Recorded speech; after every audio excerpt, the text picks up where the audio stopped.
Howrah station ও তার আশপাশের এলাকায় বর্ষার জল জমে যাওয়ার সমস্যা দীর্ঘদিনের। প্রবল বৃষ্টি হলেই কোথাও হাঁটু সমান জল, কোথাও আবার জলমগ্ন হয়ে পড়ে রেল চত্বরের একাধিক অংশ। এর জেরে সমস্যায় পড়েন নিত্যযাত্রী থেকে শুরু করে স্থানীয় বাসিন্দারাও। এবার সেই দুর্ভোগ কমাতে দীর্ঘমেয়াদী পরিকল্পনা নিয়ে মাঠে নামছে পূর্ব রেল এবং হাওড়া পুর নিগম। শুধু পাম্প বসিয়ে জল সরানো নয়, গোটা নিকাশি ব্যবস্থার খুঁটিনাটি পর্যালোচনা করে স্থায়ী সমাধানের পথ খোঁজা হচ্ছে।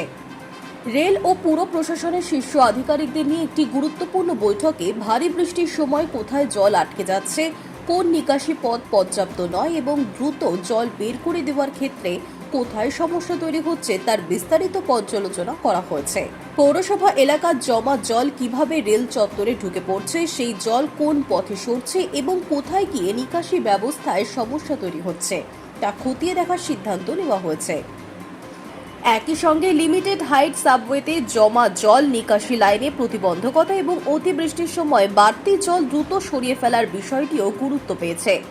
সমস্যার প্রকৃত কারণ জানতে এবার যৌথভাবে এলাকা পরিদর্শনে নামবেন রেল এবং পৌরসভার আধিকারিকেরা।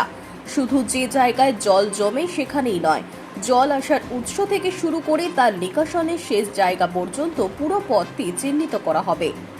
প্রয়োজনে নিকাশি ব্যবস্থার শেষ প্রান্ত এবং হুগলি নদীতে জল পড়ার সম্ভাব্য আউটফলও পরীক্ষা করে দেখা হবে। বর্তমানে যে পরিমাণ জল পাম্প করে বের করা সম্ভব তা যথেষ্ট কিনা সেটিও খতিয়ে দেখা হচ্ছে। পাশাপাশি প্রযুক্তি নির্ভর নজরদারিতেও জোর দিচ্ছে পূর্ব রেল।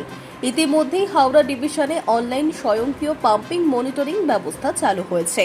ফলে পাম্পের কর্মক্ষমতা এবং বিভিন্ন এলাকার জলস্তর সম্পর্কে রিয়েল টাইম তথ্য পাওয়া যাবে।